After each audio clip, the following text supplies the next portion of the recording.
Gözünü süze süze havalı havalı gülünce hayran oluyorum.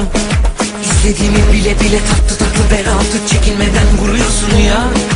İstediğimi göre göre nazlı nazlı gizliden renk de veriyorsun bana.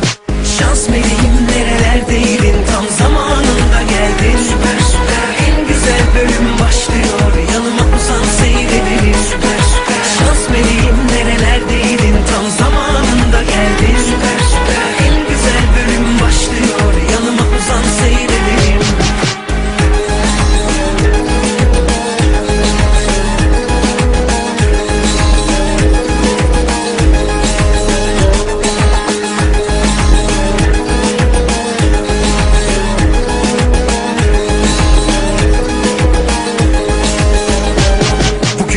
Havandayım, 7-24 ayardayım. Dört dörtlük bir moddayım, altın günüm bugün. Sağımdan kalkmışım, gülerek uyanmışım. Özlenecek, meraklanacak bir sevgili var artık. Saçını bir sağa bir sola savuruyorsun ya, baka baka doyamıyorum. Gözünü süze süze havalı havalı gülünce hayran oluyorum. İstediğimi bile bile tatlı tatlı bel altı çekinmeden vuruyorsun ya. İstediğimi göre göre nazlı nazlı gizliden renk de veriyorsun bana.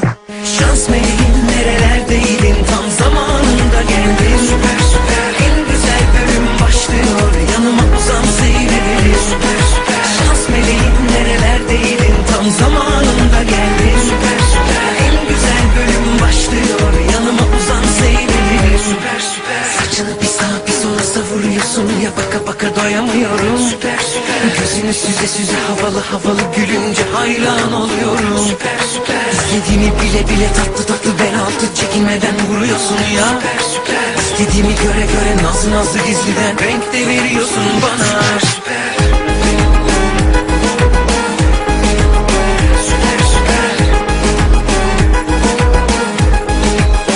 Süper süper, şans meleğim nerelerdeydin, tam zamanında geldin. Süper süper, en güzel bölüm başlıyor,